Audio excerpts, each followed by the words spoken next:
Hello, welcome back to Shahnaz in Wonderland with another episode of നോമ്പ് ഓർമ്മകൾ.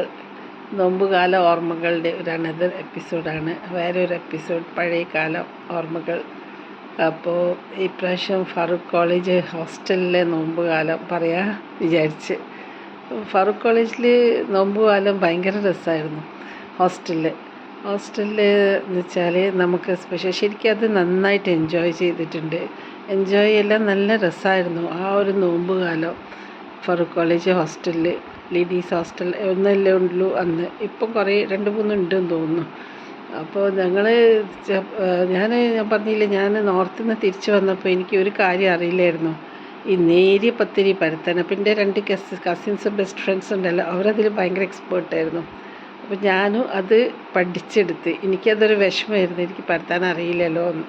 അങ്ങനെ ഞാനതിൽ എക്സ്പേർട്ടായി. പിന്നെ ഞങ്ങൾ തറവാട്ടിൽ ഞങ്ങൾ 3 ആളായിരുന്നു ഈ പത്തിരി എക്സ്പേർട്സ്. നമ്മളാണ് എല്ലാവർക്കും പരത്തി കൊടുക്കുന്ന ആൾക്കാർ. ഏറ്റവും നേരിയത് ആരാ അവരെ കോമ്പറ്റീഷൻ, അതിലാണ് കോമ്പറ്റീഷൻ. ചെറിയ ചെറിയ കോമ്പറ്റീഷൻസ് എനിക്ക് ഉള്ളൂ, വലിയ വലിയ കോമ്പറ്റീഷൻസ് ലൈഫിലില്ല. അപ്പോൾ അങ്ങനെ ഞങ്ങൾ ഹോസ്റ്റലിൽ കോളേജ് വിട്ട് വന്നാൽ ഞങ്ങൾ അറിയുന്നവരൊക്കെ നമ്മളെ കുക്കുണ്ടായിരുന്നു, ദേവകി അമ്മ. ഹോസ്റ്റലിൽ നല്ലൊരു ലേഡിയായിരുന്നു. ദേവകിയമ്മേൻ്റെ അടുത്ത് പോയിട്ട് ഞങ്ങളെല്ലാവരും കുറേ കുട്ടികൾ പിന്നെ പത്തിരി പരത്താനൊക്കെ സഹായിക്കും. നേരിയ പത്തിരി നോമ്പ് കാലത്ത് നല്ല രസമായിരുന്നു. പത്തിരിയും പിന്നെ ഇറച്ചിക്കറിയും സ്പെഷ്യൽസ് ആയിരിക്കും. ഇപ്പം എൻ്റെ ഫ്രണ്ടുണ്ട്, മുസ്ലിമല്ല, അപ്പോൾ ബെസ്റ്റ് ഫ്രണ്ടാണ്. അവൾക്ക് ഭയങ്കര സങ്കടം. അവൾ പറഞ്ഞു അത് പറ്റില്ല, നിങ്ങൾക്ക് മാത്രം സ്പെഷ്യൽ, നിങ്ങൾക്ക് നോമ്പിന് കുറേ സ്പെഷ്യൽസ് ഉണ്ട്, ഞാനും നോമ്പെടുക്കും എന്ന് പറഞ്ഞിട്ട് അവളും നോമ്പെടുക്കുമായിരുന്നു. കുറേ നോമ്പെടുത്ത് നമുക്ക് ഡേറ്റ്സ് കിട്ടും, പിന്നെ പത്തിരി കറി കിട്ടും, പിന്നെ എന്തൊക്കെയോ സ്പെഷ്യൽ. തരി കാച്ചിയതുണ്ട്. ആ തരി കാച്ചിയതായതിന് അവൾക്ക് ഭയങ്കര ഇഷ്ടം. തരി കാച്ചിയതിന് വേണ്ടിയിട്ടാണ് അവൾ നോമ്പെടുത്തുകൊണ്ടിരുന്നത്. പിന്നെ അവിടെ തറാവി നിസ്കാരം നല്ലതായിരുന്നു. എല്ലാവരും തറാവി നിസ്കാരം കഴിഞ്ഞിട്ട് നല്ല ഈ കഞ്ഞിയും പിന്നെ പ്ലാവിലേൻ്റെ ഇലയില്ലേ അത് മടക്കിയിട്ട് സ്പൂണാക്കിയിട്ട് പിന്നെ ഈ പച്ചക്കായി ഇത് പുഴുക്ക് പോലത്തതും അല്ലെങ്കിൽ ചമ്മന്തി എന്തെങ്കിലുമൊക്കെ ഉണ്ടാവും കഞ്ഞീൻ്റെ കൂടെ.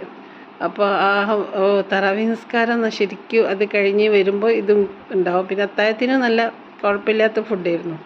അത്താഴത്തിന് എല്ലാവരെയും നമ്മൾ ഓരോരോ ഫ്ലോറിൽ ഓരോരുത്തരെ വിളിക്കും. ഇപ്പം എന്നെ വിളിച്ചിട്ടുണ്ടെങ്കിൽ നമ്മൾ താഴെ ഫ്ലോറാണ്, നമ്മൾ എല്ലാവരെയും വിളിക്കും. അപ്പം നല്ലൊരു ആഘോഷമായിരുന്നു ഫറൂഖ് കോളേജിലെ ഹോസ്റ്റലിൽ ഈ നോമ്പ് കാലം. ഇതിനിടയ്ക്ക് നമുക്ക് ഈ നോമ്പ് കാലത്ത് തന്നെ ഇസ്ലാമിക് ക്ലാസ് ഉണ്ടാവും. 5 മണി കഴിഞ്ഞാൽ നമ്മൾ ഹോസ്റ്റലിൽ നിന്ന് പുറത്ത് പോകാൻ അലൗഡ് ഇല്ല. ഇസ്ലാമിക് ക്ലാസ്സിന് പോകുന്ന എന്തിനറിയോ, ഗേറ്റിൽ നിന്ന് പുറത്ത് പോകാനാണ്.